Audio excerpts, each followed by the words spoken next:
Nigeria and Nigerians, good morning world. You are welcome to Morning Spring today on Western Spring Television, a brand new edition for a brand new day for a very distinguished our viewers across the world. Thank you for joining us again for the midweek installment of this program where issues bordering on public importance are discussed and analyzed, challenges identified, solutions are suggested and preferred, all for one purpose: making Nigeria bigger, better, stronger, and greater, and having a nation that we are all proud of good people, and of course, a great nation. Femi Oju is my name, and we are very happy to be here today. Daniel is here. Good morning, Daniel. Yeah, good morning.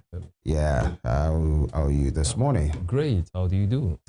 How do you do? Right. Very well. I'm good as well. In Nigeria, it's a default thing when you ask somebody, how are you? You're expected to say, I'm fine. Yep. But for real, Nigerians deserve to be looked in the face straightly and asked, how are you doing?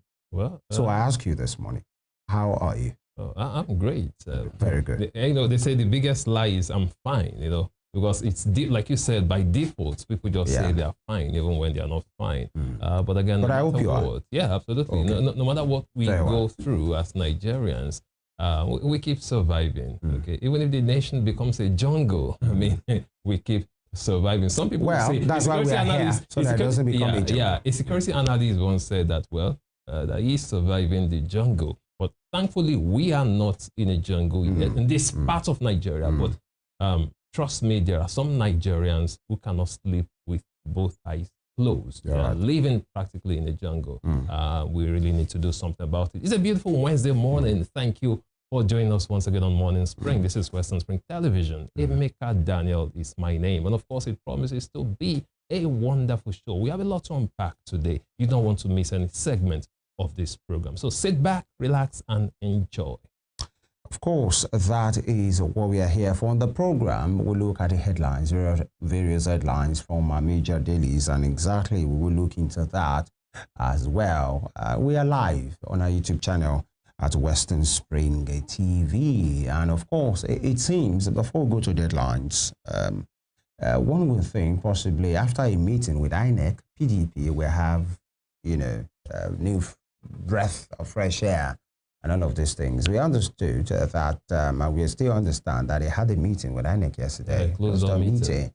And INEC stood his ground to say, you want to have a NEC meeting, INEC, by virtue of our electoral law, should be, invited. It should be a part of it to observe, not to, make any point, but to observe. But INEC says they won't be a part of that. And if INEC is not part of your NEC meeting, it's null and void. Why? Because the situation of the secretaryship of that party is yet to be resolved. So the situation in which, by law, the invitation, that letter is supposed to be signed by the national chairman and the national secretary. In this case, it was signed by the chairman, who is in acting capacity, by the way, Umar Damagum, without the secretary of, the association.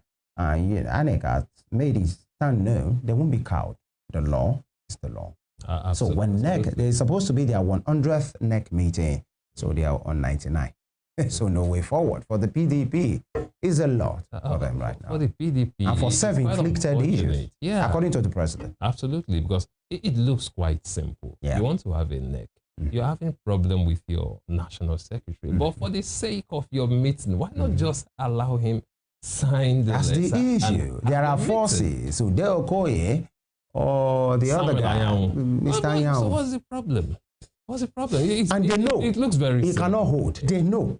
How can the chairman unilaterally sign a letter? The letter, in fact, in most organizations, is the secretary that pens his letter. Absolutely. If there is no secretary in an organization, that's a lie. Even if you have a secretary, you can choose not to have a treasurer. Possibly something happened to the FinSec. But the secretary of any organization and the chairman is very important. And everybody knows.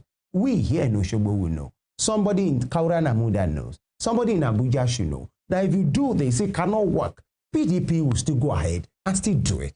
Well, INEC would just say, do we look like a joke to you? Well, I think they should continue, since it's giving Mr. President great pleasure to watch them in this array. So they should give Mr. President many persons will say it's not just about Mr. President being entertained by the disarray in the PDP is the fact that some Nigerians who are not even partisan are worried, not because of PDP, that there is no credible opposition. Whatever name they may bear, every ruling party should have a credible, alternative and opposition in power. It's even good for the ruling party. So they will know that we are supposed to do right and the people will enjoy if we want to continue in power. But it seems the disarray thing is, there is this thing on social media, the piti has gone viral.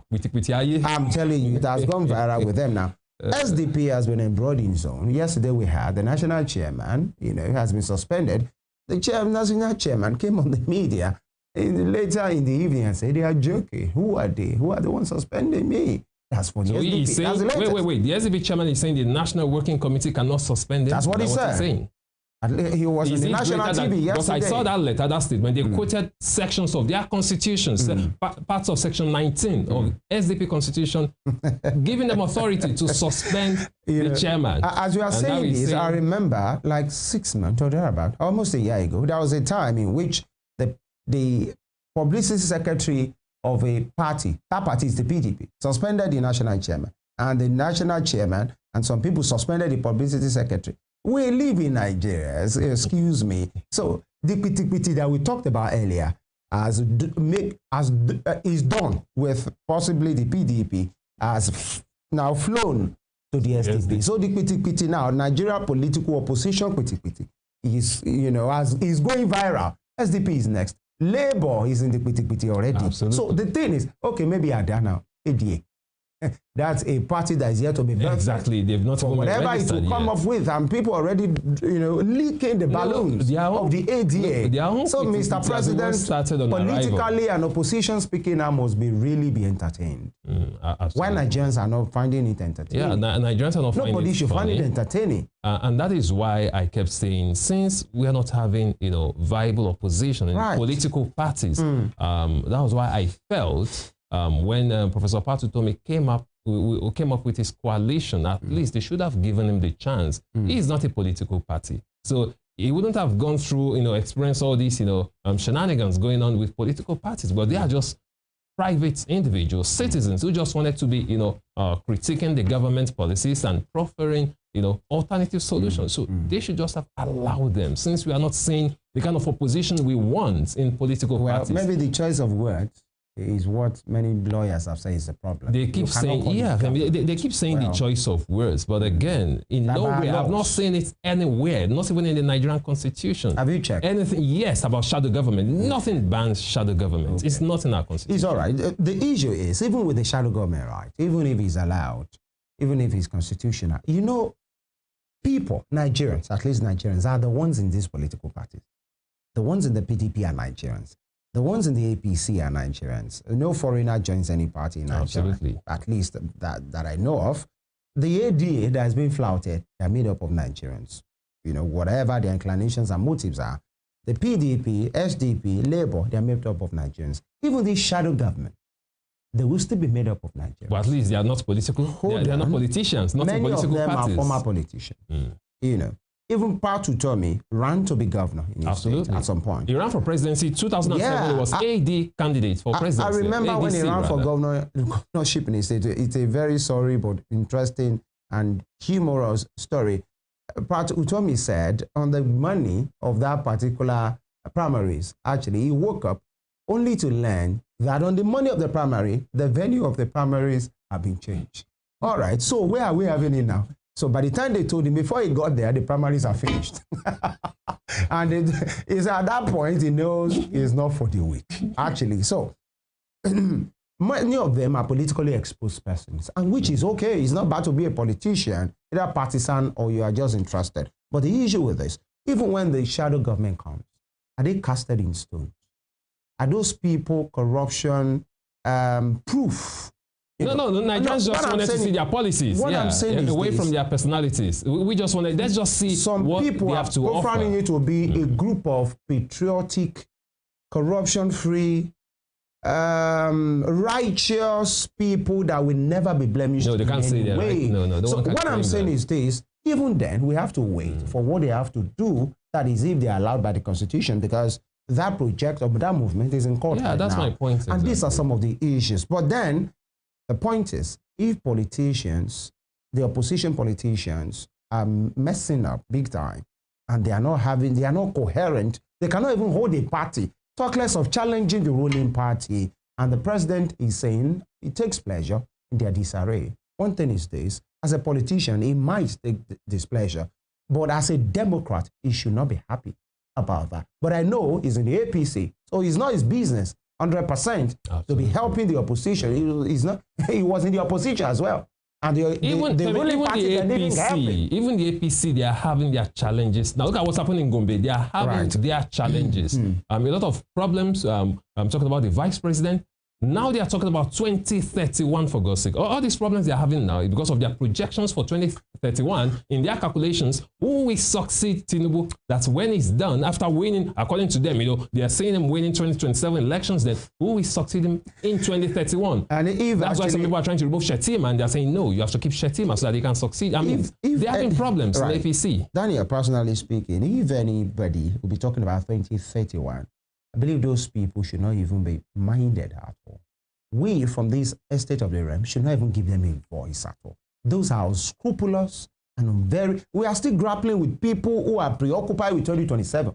And somebody is already calculating 2031. That's what politicians are doing. Let's talk about now. Let's talk about what is happening in Osho. Let's talk about what is happening in Lagos, in Benue, in Plateau, in Gombe, that you talked about. The Gombe people, if they are interviewed, are they saying they have the best of lives right now? Are they saying, no, everything is okay? If I let us go ahead. In Kaduna, even in Abuja, we saw how, a self-acclaimed social media influencer and an activist, that's VDM, did a video with some pupils who have been out of schools for weeks in the same FCT. The project is going on every day, 17 days of commissioning project. And some pupils have not gone to school. Right, it might not be the fault of the FCT minister, but one thing is sure, at least in that particular video, if there's anything to go by, I saw almost 50 pupils, in some areas. They have not been able to go to school because there is issues, with the primary education board and the teachers. Yeah, there are issues with teachers. And all of it has been like that in Abuja for a long time. And infrastructure is going on, which is okay, but two truths or multiple truths can coexist. We can have good education. So by the time these big guys are driving by, in their SUVs, in their Escalades, in their Mercedes-Benz, are you telling us they don't see those guys? Or possibly they might not see because they don't live in the same area. They live in Meitama and of these highbrow areas. Possibly those ones are in Durumi and all of those places. I'm just saying because there is a huge, how can you say 17 days of project is going on in the same FCT? And in the same FCT, there are pupils who have not gone to school for weeks. These are the issues.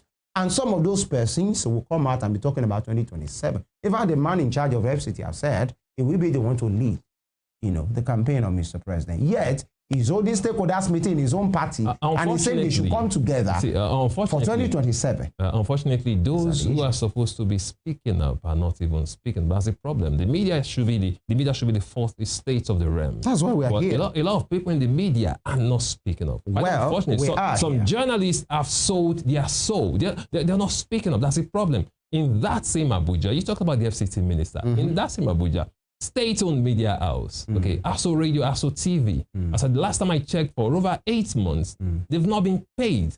I mean, people go to work every day. I spoke to some of their top. So you are putting it on the media. People that have not been paid should do the work. They are not. They can't even speak out. No, that's what I'm saying. You are saying two things now. Like some media parts are not speaking up, and you are saying the same guys. You are saying they are not paid. So why should they? Behind closed doors, they are complaining about the FCT minister, but they cannot speak out publicly. Well, that's the point I'm trying to make here. That people should speak out and call them out, call these leaders out, and not doing that. That's the problem. Because they surround themselves with sycophants who keep hailing them, oh, you're doing the right thing. And when they should hear the bitter truth, unfortunately, not enough people are telling them. Do you even know these people? Not just about the media. I think they should the media should even be the last layer to be blamed in all of this matter. It's the fact that there are traditional rulers who still call these politicians to ban them as Serikin something, as Bobani or something somewhere, as something, mbata somewhere. Yeah, you know, these are those ones too are politicians. That's what I'm saying. The closest people. So when you talk about the media, the media should be the least to be. You know, because if the media have not been speaking, it would have been worse. The closest people, you would agree with me that the closest to the people are the media. Yeah. The media is the closest to the people, just ordinary Nigerians. So again, we should never fail in our responsibility to call out bad leadership at all levels. And I think we are doing, if you ask me, I think the media is doing well in that field. Can we do more? Yes, we can do more. But there are people, traditional rulers, very high ranking, that can call politicians and tell them, you have not done well here, and I'm not happy with you. Bye. You know, there are many traditional rulers. Have a few of them. Yeah, that's what I'm saying. There are many traditional rulers that they are okay. They are businessmen. They are former military leaders who are capable. They are not waiting on what the local government will give them at the end of the month. Who can call the governor, who can call their own representative and say, I told you this is what my people need. These are what they need, and you are not doing it. I'm not happy with you. And the person will bring rise and all of this, and you tell the person, please go away. I'm not happy with you. These are some of the issues. There are people with, what can the media do? We can talk, identify the issues, let the people know. There are people with influence, right, that can tell them you are not doing well. And hold them accountable. Not the same people that will come there to come and be Babani somewhere because they are just what they are. These are the issues. That is what I'm talking about. How about religious leaders? They are trying. I will never put anything on the religious leaders. Yes, we have some rogue religious leaders. Just like we have rogue media practitioners, rogue politicians, rogue security personnel. That reminds me, yeah. So these are some of the issues that I can look at them in the face and say, we are praying for you. But with these your shenanigans, you need to do better. Yeah. And please do better. And God bless you. Bye. Yeah, talking about religious leaders, just recently, one of them, actually, it was in the news, the pastor of Dunamis, senior pastor of Dunamis, Pastor Paul Inenche, he actually turned down a 30 million naira gift from a governor. Yeah, Kebbi State. He turned it down. That was presented openly. He turned it down. He said, no, use it for the people. This is public funds. And they said, you can use it to do some project. He said, I will personally do that. Take it to the orphanages, and that is too. And I think that is worth mentioning, actually. Because if Dunamis pastor or any other pastor have collected that thing, it was brought as a gift. They said the governor sent them. And his own usual way of welcoming people, he likes to say, thank you for coming. And the person said, thank you, Mr. Governor, we appreciate you. But that would have been an albatross for him forever. And that man, not in the secret, he didn't say, let us talk later. Right there, the wife, in fact, the wife, I saw that video, it was the wife who said, no, no, no, no. If you know them, the husband has a microphone, the wife has a microphone as well. No, no. And everybody, the two of them went there and they said, no, this will not happen. It might have been brought in good faith.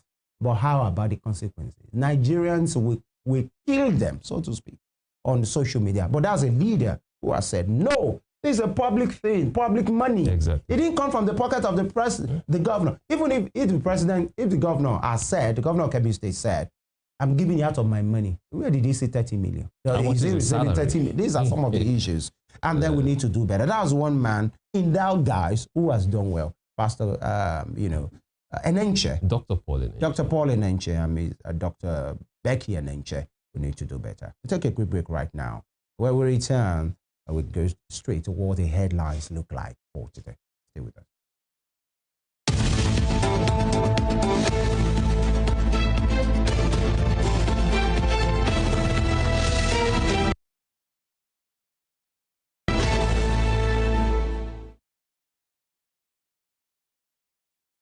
We start with the Daily Trust newspaper. Quick one, INEC to PDP adhere to Supreme Court judgment.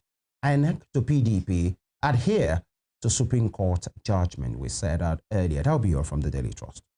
And from the front page of the Daily Trust newspaper, that was quite a short one. We look at the Nigerian Tribune. We look at the Nigerian Tribune newspaper this morning. Senators bemoan further extension of 2024 budget implementation to December 31. Senators bemoan further extension of 2024 budget implementation to December 31. With the writer, Seek Probe asks whether Nigeria is broke. Well, you might want to read up that story on page 17 of the Nigerian Tribune this morning. And on the top strip, we have INEC, PDP meet behind closed door over national secretary position. INEC, PDP meet behind closed door over national secretary position. You'll find a story on page 15 of the Nigerian Tribune. And that'll be all from the front page of the Nigerian Tribune this morning. All right, from the Nigerian Tribune, we move to the Punch. The Punch for today. Tinubu, NAS face criticism over 2024 budget extension. Tinubu, National Assembly face criticism over 2024 budget extension. With a rider, OPS economists slam federal government over budget delays. Government eyes December as low revenue stalls 2024-2025 budgets. Organized private sector, that's the OPS, economists slam federal government over budget delays. And government eyes December as low revenue stalls 2024 and 2025 budget. There's been an extension proposal to extend the 2024 budget actually to December 2025. Now, what does that mean exactly? We're talking about 2024 budget. Be extended. And we're in the middle of 2025. To 2025, December. So it gives cause for worry. That's why some senators are asking, are we broke? Why are we extending 2024? But so what happens? What happens to 2025 budget and the implementation of 2025 budget? When you are extending does that 2024. mean there are still monies that are unspent in the 2024 budget? Is that what I mean? Absolutely. So that we can have the money, spent in 2025. What does that mean? But again, must you finish? Must still spend everything? Okay, if something has been budgeted for, okay, take 100 million naira for this project, and you spent only 40 million. Is there anything wrong in returning the rest and saying no, we are done? Back to the treasury. Absolutely. Yeah. So they are saying, okay, 2024, let's extend it to 2025. And so, how many budgets are we running? That's the issue. There was a time in this country, I think late last December, January this year, that we were running almost 3 budgets. Now, these are the issues. Is that even legal? That is the thing. Because once it goes to the National Assembly and they tinker with it, well, maybe that's okay. But we will look at people that are serious when we have a budget that's supposed to have terminated last December being extended to 2025 December. This is June. And we have a current budget for 2025. That's my point. And now we are talking about not making enough money. The ones that we have, how are we spending it? These are the issues. How are we spending it? Absolutely. These are some of the issues. Now, for us in the media, this that I'm about to say is a good business. Revenue is coming in for media organizations. But you have an FCT minister who declared his 17 days of commissioning, and every day is televised. Actually, every single day of that project is televised, not by one media station, but at least multiple media stations. That's why I said for the media outlets, you have been paid for it. Are you kidding Big me? time. A live broadcast? These are some of the issues. People come. It keeps inviting everybody. Today is Barau. The next time is Apabio. No, they say he loves television. The FCT minister. I'm telling you, it's okay to tell his own story. It's just one out of many. At least he's seen to be doing something. There are some ministries that actually you have to Google to see what they're actually doing, because these are some of the issues. Some of them are not just in the news, not because they are not loud. It seems they are just there. These are some of the issues. And until something comes up, that's just the thing. Ministry of Trade and Investment, what's going on? There was a time we are hearing from Minister Bosun of Communications. What's going on right now? No, he made so much noise then. Initially, when he came in with all kind of project, what's going on there? And it's supposed to be youth-centric. Reality has finally set ministry.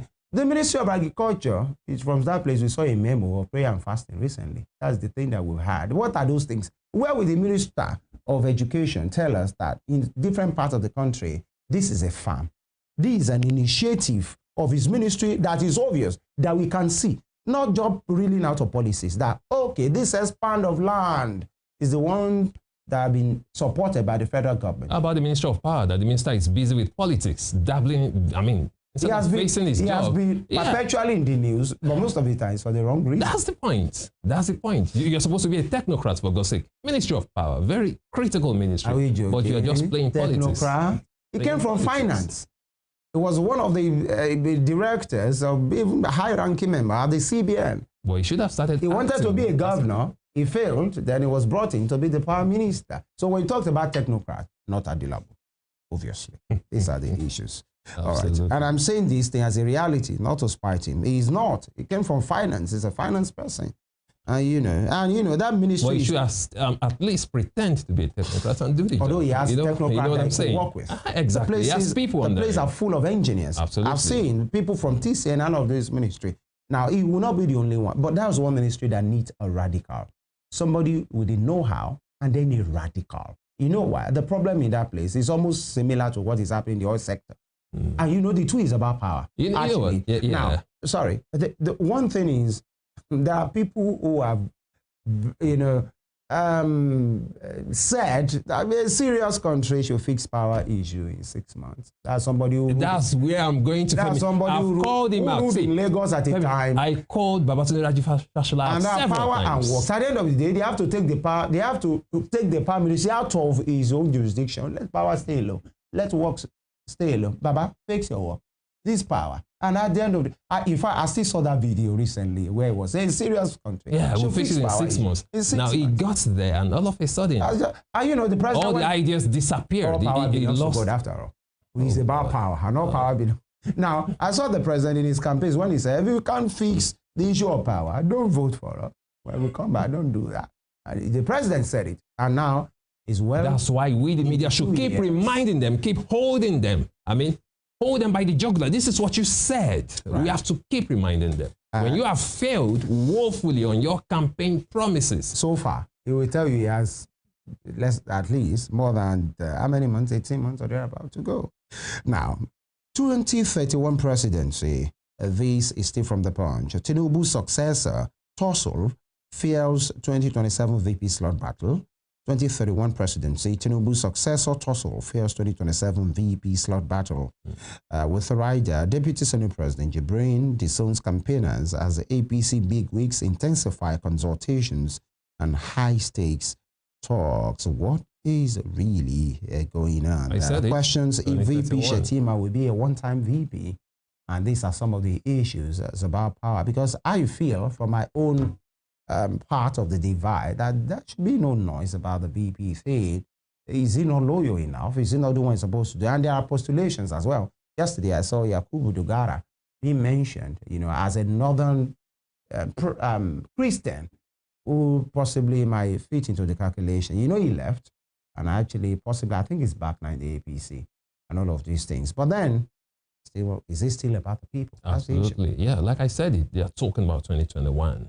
That's the point. 31. So it's 2031. It's not even about loyalty on the part of Shetima. It is just the calculations for 2031. The political class. Those exactly who are saying, who don't want him, you know, to be in the picture in 2031. So they feel the best way is to remove him now. Take him out of the picture now. That would be the prerogative of his boss, the president, with his own political calculation. Absolutely. As well. NEC crisis. PDP governors.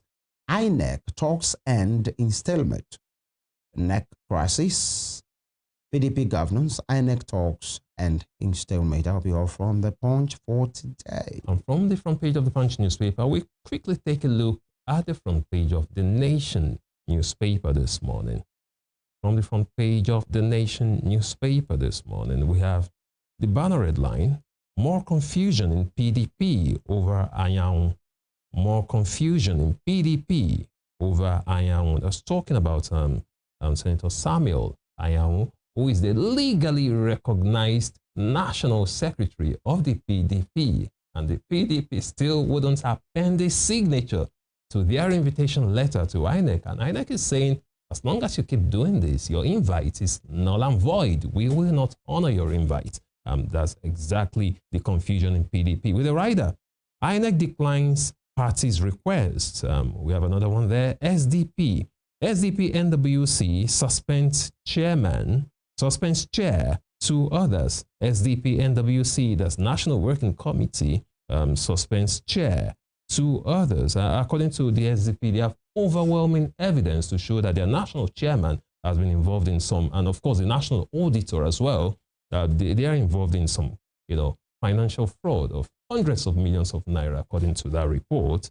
That's why he's been suspended. You can find that story on page 2 of the Nation newspaper this morning. And moving to the top strip, why Senate extended budget 2024 capital vote. Why Senate extended budget 2024 capital vote. You can read up that story on page 4. And away from that, we have Brazilian-backed $1 billion initiative to overall agriculture sector. Brazilian-backed $1 billion initiative to overall agriculture sector. You find a story on page 2. And finally, from the front page of the Nation newspaper this morning, we have Afreximbank grows assets to $40 billion. Afreximbank grows assets to $40 billion. With riders, 53 held over Benue. There's another story actually. 53 held over Benue Plateau killings, says IG. 53 held over Benue Plateau killings, says IG. You'll find a story on page 5. And that'll be all from the front page of the Nation newspaper this morning. That also brings us to a conclusion of the newspaper review segment of the program. We'll take a short break. Join us again as we dive into critical conversations that you do not want to miss. Please stay with us.